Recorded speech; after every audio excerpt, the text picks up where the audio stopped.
எல்லாத்துக்கும் வணக்கம். ஸோ எல்லாரும் தொடர்ந்து வீடியோக்களை பார்த்துட்டு இருப்பீங்கன்னு நினைக்கிறேன்.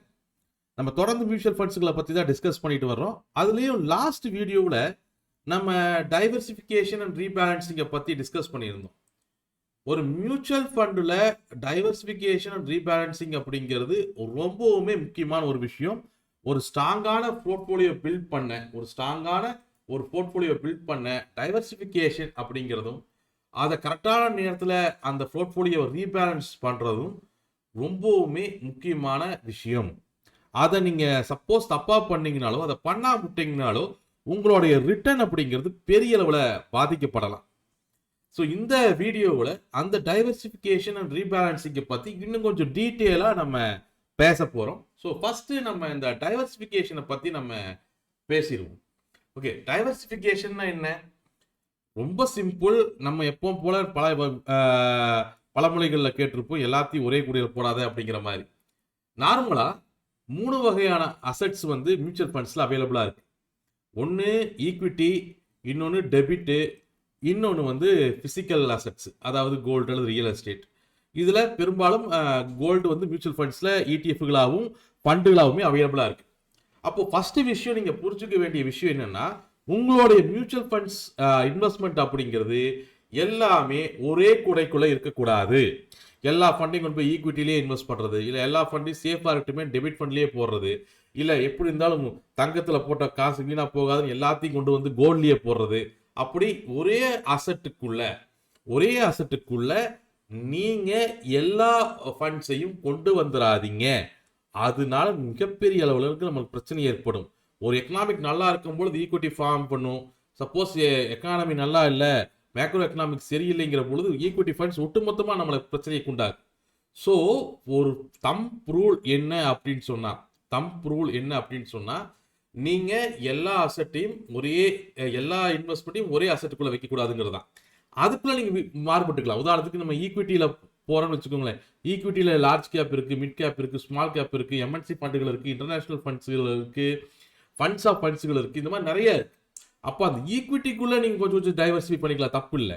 ஆனால் உங்களோட ஒட்டுமொத்த இன்வெஸ்ட்மெண்ட்டு ஈக்விட்டியில் இருக்குதுன்னா முழுவதுமாக ஈக்விட்டிக்குள்ளேயே இருக்கக்கூடாது. கொஞ்சம் டெபிட் இருக்கணும், கொஞ்சம் கோல்டு இருக்கணும். அது ரொம்ப முக்கியம்.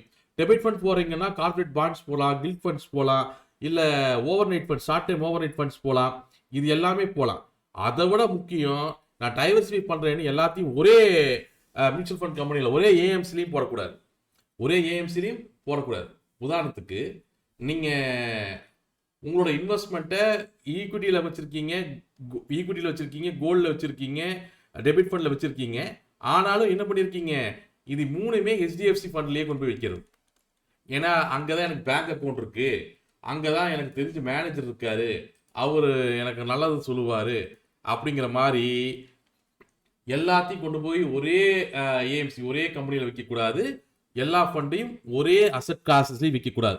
இதை பற்றி பேசுறது தான் டைவர்சிஃபிகேஷன். இதை பற்றி புரிஞ்சு நம்ம நடந்துக்கிறது தான் டைவர்சிஃபிகேஷன். ஒரு உதாரணத்துக்கு இட்ஸ் குட் போர்ட்ஃபோலியோ எப்படி இருக்கணும் அப்படிங்கிறதுக்கான ஒரு உதாரணத்தை நம்ம பார்ப்போம். இப்போது 100% நான் ஸ்மால் கேப் ஃபண்ட்லேயோ இல்லை 100% நான் ஒரு 100% பாதி ஸ்மால் கேப் ஃபண்ட்லேயும், பாதியை லார்ஜ் கேப் ஃபண்ட்லேயும், பாதி மிட் கேப் ஃபண்ட்லேயும் வைக்கிறேன்னு வச்சுக்கோங்களேன். நான் என்னை பொறுத்த வரைக்கும் என்ன நினச்சிட்டேன், என்னோட இன்வெஸ்ட்மெண்ட்டு பாதி லார்ஜ் கேப்பில் இருக்குது, பாதி ஸ்மால் கேப்பில் இருக்குது, கொஞ்சம் மிட் கேப்பில் இருக்குது. எப்போ இது டைவர்சிஃபைடு ஃபண்டு தானே அப்படின்னு நம்ம யோசிப்போம். இல்லை, இது எல்லாமே ஈக்விட்டி ஃபண்டுக்குள்ளே இருக்குது. மார்க்கெட் விழுந்ததுன்னா இது 3மே விழுது. மார்க்கெட் விழுந்துச்சுன்னா இது 3மே விழுந்துரும். அப்படின்னா இது it is not a diversified fund. அப்படி வச்சிருக்க கூடாது. ஸோ ஒரு 50% ஈக்விட்டியில் இருந்துச்சு அப்படின்னு சொன்னால் 20% நம்மளுக்கு பாண்டில் இருக்கணும், 20% கோல்டில் இருக்கணும், ஒரு 10% உங்களுக்கு இன்டர்நேஷ்னல் ஃபண்டில் இருக்குது. இது குட் போர்ட்ஃபோலியோ. ஓகே, நான் ஈக்விட்டிக்குள்ளே எப்படி வேணால் டைவர்சிஃபை பண்ணிக்கலாம்.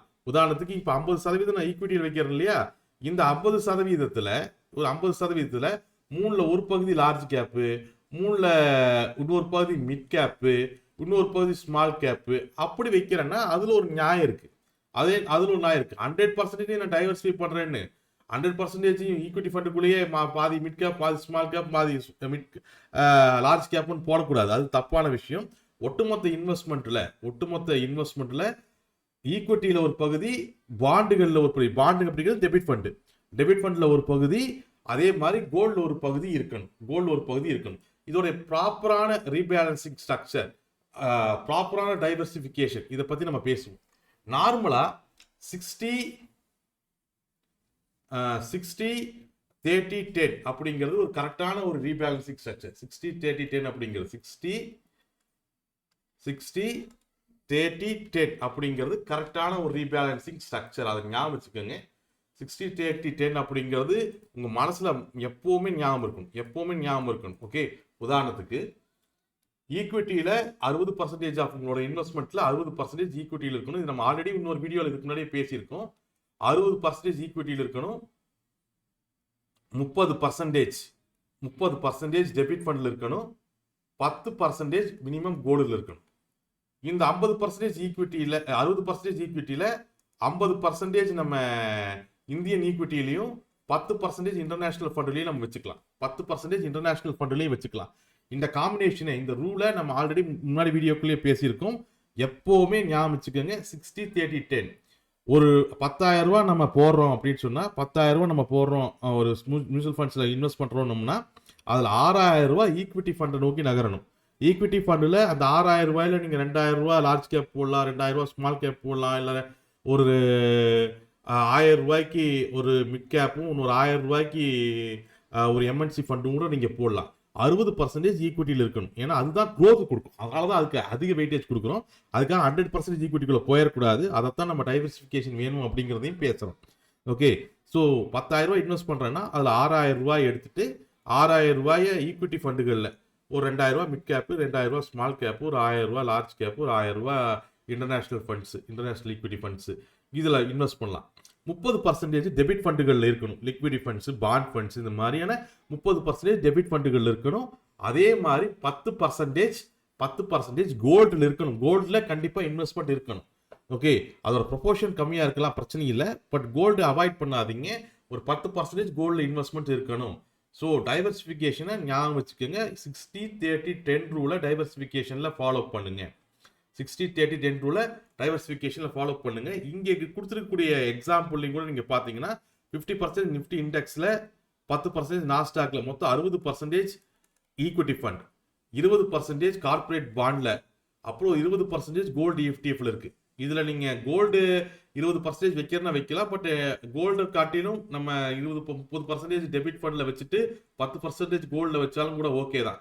ஏன் அப்படி சொல்றேன்னா, இன்டர்நேஷனல் லெவல்ல இன்வெஸ்டர்ஸ் பண்ணும்பொழுது இந்த ஃபார்முலாவை பயன்படுத்துவாங்க. இன்டர்நேஷனல் லெவலில் இன்வெஸ்டர்ஸ் பண்ணும்பொழுது 20% கோல்டில் வச்சிருப்பாங்க, 20% பாண்டில் வச்சிருப்பாங்க. ஆனால் இந்தியாவை பொறுத்த வரைக்குமே எல்லாத்து வீட்லையும் எல்லாத்து குடும்பத்திலையும் கொஞ்சம் தங்க நகையாச்சு இருக்கு. இன்னைக்கு ஆல்ரெடி டிஃபால்ட்டா பிசிக்கல் கோல்டு எல்லா வீட்டிலையும் வச்சிருக்காங்க. அப்படி இல்லைங்கிற பட்சத்தில் வேணா நீங்க 20% கோல்டு, 20% பாண்ட் போய்க்கலாம். வீட்டில் நகைகள் இருக்கு, ஓரளவுக்கு நகைகள் இருக்கு.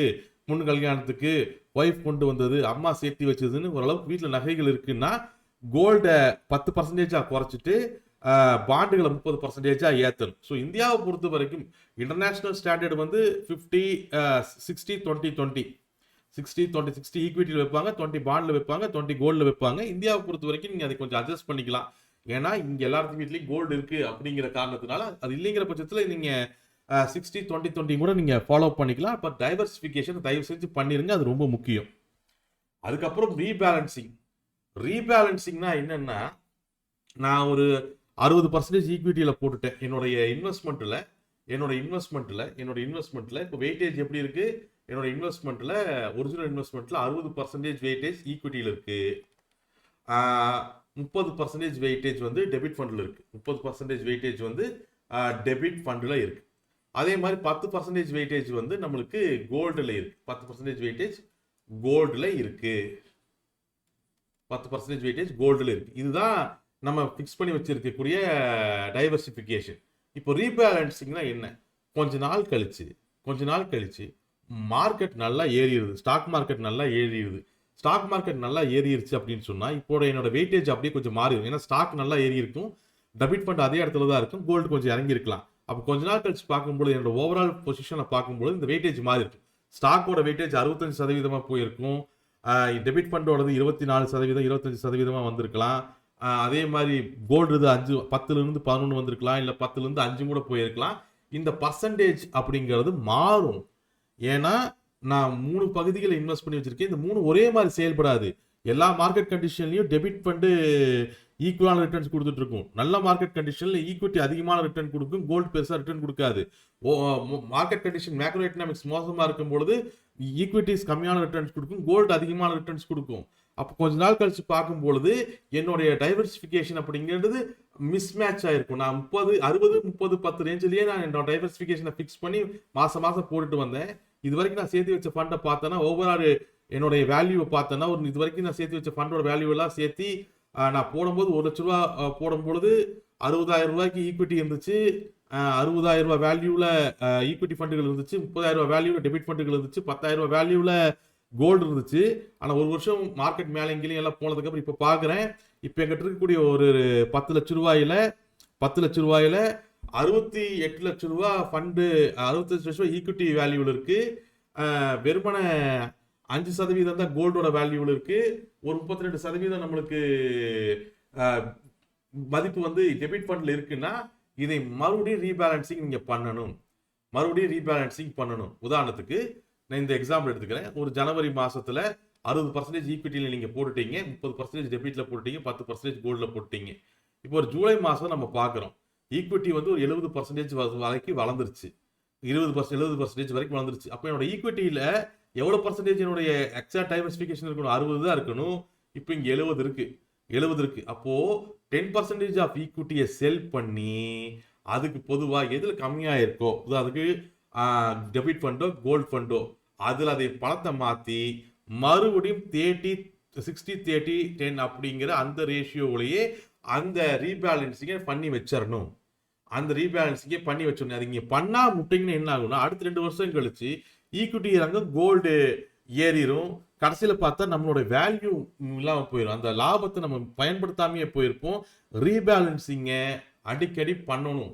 ரீபேலன்சிங் பண்ணாமல் விட்டுட்டீங்கன்னா உங்களுடைய ரிட்டர்ன்ஸு பெரிய அளவில் பாதிக்கிறதுக்கான வாய்ப்புகள் இருக்கு. ஸோ நான் ஜனவரியில் 60% ஈக்விட்டி, 30% டெபிட், 10% கோல்டுன்னு என்னோட போர்ட்ஃபோலியோ இருக்கு. அப்படிங்கிற பட்சத்தில் ஒரு 5-6 மாதம் கழிச்சு மார்க்கெட் நல்லா ரேலி ஆயிருச்சு அப்படின்னு சொன்னால், இப்போ ஈக்விட்டி ஃபண்ட்ஸ் 70% வளர்ந்துருச்சுன்னு சொன்னால் கண்டிப்பாக கோல்டு கீழே இறங்கியிருக்கும். 10% ஈக்விட்டியை வித்துட்டு அதுக்கு பொதுவாக மறுபடியும் கோல்டை வாங்கி மறுபடியும் 60-30-10 அப்படிங்கிற ரேஷியோவில் தயவு செஞ்சு மெயின்டைன் பண்ணிடுங்க. இல்லை ரீபேலன்ஸ் பண்ணாமல் விட்டுட்டீங்கன்னா இன்வெஸ்ட்மெண்ட் உங்களோட ரிட்டர்ன்ஸ் பாதிக்கப்படுங்கிறத ஞாபகம் வச்சுக்கோங்க. அப்பப்போ இந்த ரீபேலன்சிங் பண்ணீங்கன்னா மியூச்சுவல் ஃபண்டில் அருமையான அடுத்த கட்டத்துக்கு நீங்கள் எடுத்துகிட்டு போயிடலாம். அது ரொம்ப முக்கியமான ஒரு விஷயம். சரி, இப்போ இந்த டைவர்சிஃபிகேஷன் எப்படியெல்லாம் இருக்கணும் அப்படிங்கிறத பற்றி நம்ம பேசலாம். நார்மலாக நம்ம என்ன பேசியிருந்தோம், டிஃபால்ட் டைவர்சிஃபிகேஷன் அப்படிங்கிறது 60-30-10 அப்படிங்கிறது நார்மலாக நம்ம ஃபாலோ பண்ணக்கூடிய டைவர்சிஃபிகேஷன், இந்தியாவில் ஸ்டாண்டர்டாக ஃபாலோ பண்ணக்கூடிய டைவர்சிஃபிகேஷன். இது ஒரு மாடரேட் ரிஸ்க் அண்ட் மாடரேட் ரிவார்டில் இருக்கும். சப்போஸ் நீங்கள் ரொம்பவுமே சேஃபாக மியூச்சுவல் ஃபண்ட்ஸ் மூவ் பண்ணணும்னு நினச்சிங்கன்னா, கன்சர்வேட்டிவ் வகையான இன்வெஸ்டர் டைப் இருக்கிறீங்க அப்படின்னா நீங்கள் ஈக்விட்டியில் 40%, டெபிட்டில் 50%, கோல்டில் 10% நீங்கள் வைக்கணும். ஸோ நீங்கள் ரொம்ப சேஃபாக மூவ் பண்ணுறேன்னு நினைக்கிறீங்க, இல்லை ரொம்ப சேஃபாக இருக்கணும்னு நினைக்கிறீங்கன்னா ஈக்விட்டியில் பர்சன்டேஜை கம்மி பண்ணிவிட்டு டெபிட்டில் இன்க்ரீஸ் பண்ணலாம். அப்படி பண்ணும்பொழுது ரிட்டர்ன்ஸ் வந்து பெரிய அளவில் இருக்காது. ஏன்னா டெபிட் ஃபண்டுகள் அப்படிங்கிறது ஸ்டேபிளான ரிட்டர்ன்ஸை கொடுக்கும். ரிஸ்க் கம்மியாக இருந்தாலும் ஸ்டேபிளான ரிட்டர்ன்ஸ் கொடுக்கும். ஓவரால் ரிட்டர்ன்ஸ் அப்படிங்கிறது உங்களோட 40% ஈக்விட்டி சார்ந்து இருக்கும். ஸோ ரிட்டர்ன்ஸ் கம்மியாக இருந்தாலுமே ரொம்ப ஸ்டேபிளாக அது மூவ் பண்ணுறதுக்கு ஹெல்ப்ஃபுல்லாக இருக்கும். ஸோ நீங்கள் ரிஸ்க் அதிகமாக எடுக்க விரும்பலை அப்படிங்கிற பட்சத்தில் இந்த ரேஷியோவை நீங்கள் பயன்படுத்தலாம். 40-50-10 அப்படின்னு. நீங்கள் ஒரு அக்ரெசிவான இன்வெஸ்டராக இருக்கீங்க, உங்களுக்கு ரிஸ்க் எடுக்கிறதுக்கு நான் ரெடி, இங்கே 1 வருஷங்கிறது 10 வருஷம் கூட நான் வெயிட் பண்ணிடுவேன், 10 வருஷங்கிறது 15 வருஷம் கூட வெயிட் பண்ணிடுவேன், எனக்கு பணம் எடுக்க வேண்டிய அர்ஜென்ட்லாம் வராது, என்னால் போதுமான அளவு டைமை ஸ்பெண்ட் பண்ணி என்னோட பொசிஷனை மெயின்டைன் பண்ண முடியும், நான் ஒரு அக்ரெசிவ் இன்வெஸ்டர், எனக்கு ரிஸ்க் அண்ட் ரிவார்டு ரேஷியோ இன்னும் நல்லா இருக்கணும், என்னால் இன்னும் கொஞ்சம் அதிகப்படியாக ரிஸ்க் எடுக்க முடியும்னா நீங்கள் அக்ரெசிவ் இன்வெஸ்டர்ஸை பயன்படுத்தக்கூடிய இந்த ரேஷியோவை பயன்படுத்தலாம். ஈக்விட்டியில் 80%, டெபிட்டில் 15%, கோல்டில் வெறும் 5%. ஸோ ஈக்விட்டி 80, டெபிட் 15, கோல்டு 5 அப்படிங்கிற இந்த ரேஷியோவில் நீங்கள் இன்வெஸ்ட்மெண்ட் பண்ணலாம். அதில் எந்த விதமான குழப்பமும் கிடையாது. கீழே ஒரு எக்ஸாம்பிள் நம்ம போட்டிருக்கோம் பாருங்க. அதாவது நீங்கள் முதல் என்ன பண்ணணும்னா, நீங்கள் யார் என்ன மாதிரியான இன்வெஸ்டர் அப்படிங்கிறத நீங்கள் முடிவு பண்ணிடணும். எந்த மாதிரியான இன்வெஸ்டர் அப்படிங்கிறது முடிவு பண்ணிடணும். ஓகே, நான் மாடரேட் இன்வெஸ்ட்மெண்ட் தான் பண்ண போகிறேன், 60, 30, 10 இந்த ரேஷியோவை தான் நான் பயன்படுத்த போகிறேன் அப்படின்னா அதை ஃபிக்ஸ் பண்ணிவிட்டு அடுத்தது அந்த 60% ஈக்விட்டி இன்வெஸ்ட்மெண்ட் இருக்குல்ல, அதை தூக்கிட்டு போய் எல்லாத்தையும் ஒரே கம்பெனியில் எல்லாத்தையும் கொண்டு போய் ஆக்சஸ், இல்லை எல்லாத்தையும் கொண்டு போய் மோத்திலால், இல்லை எல்லாத்துலையும் கொண்டு போய் கோட்டாக்குன்னு ஒரே கம்பெனியில் போடக்கூடாது, ஒரே ஏஎம்சியில் போடக்கூடாது. First point. செகண்ட் பாயிண்ட், எல்லாத்தையும் ஒரே ஈக்விட்டிலையும் போடக்கூடாது. ஒன்று இண்டெக்ஸ் ஃபண்டுனா ஒன்று மிட் கேப்பாக இருக்கணும், இன்னொன்று வந்து நீங்கள் இன்டர்நேஷ்னல் ஃபண்ட் ஏதாச்சும் போய்க்கலாம், இல்லை எம்என்சி ஃபண்ட் ஏதாச்சும் ஒன்று போய்க்கலாம். இந்த மாதிரி ஃபண்டுகளும் ஈக்விட்டி ஃபண்டுகளே டைவர்சிஃபைடாக இருக்கணும், டிஃப்ரெண்ட் கம்பெனியாக இருக்கணும், டிஃப்ரெண்ட் ஃபண்டுகளாக இருக்கணும். ஒரு மல்டி கேப் ஃபண்ட் ஒன்று வைக்கிறீங்க அப்படின்னு சொன்னால் அதுக்கப்புறம் ஒரு எம்என்சி ஃபண்ட் ஒன்று, அப்புறம் ஒரு ஸ்மால் கேப் ஃபண்ட் ஒன்று, அப்படி இல்லைன்னா mid cap fund, large cap fund ஒன்று, அப்புறம் இன்னொன்று வந்து ஒரு ஃபாரின் ஃபண்டு, இன்டர்நேஷ்னல் ஃபண்டு. இந்த மாதிரி ஈக்விட்டியில் இருக்கக்கூடிய அந்த 60%-ஐயே 3-4 பிரித்து வைங்க. ஒவ்வொன்றையும் வெவ்வேறு கம்பெனியில் வைங்க. அதே மாதிரி டெபிட் ஃபண்டையும் 2 பிரித்து வைங்க. ஒன்று ஒரு கம்பெனியோடைய பாண்டில் வைங்க, இன்னொரு கம்பெனியோடைய பாண்டில் வைங்க, அது கில்ட் ஃபண்டில் வைங்க. அதே மாதிரி கோல்டு ETF பொறுத்த வரைக்கும் எல்லா கோல்டு ETFகளும் ஒரே மாதிரி தான் செயல்படும். அது நீங்கள் SBI கோல்டு ETFல பணம் வச்சிங்கனாலும் சரி, நிப்பானோட கோல்டு பீஸில் பணம் வச்சிங்கனாலும் சரி, அதை நீங்கள் ஃபாலோ பண்ணிக்கலாம். ஆனால் முக்கியமான விஷயம், இந்த ஈக்விட்டி ஃபண்ட் இருக்குல்ல, ஈக்விட்டி ஃபண்டில் ஓவர்லேப்பிங் நடக்காமல் பார்த்துக்கங்க.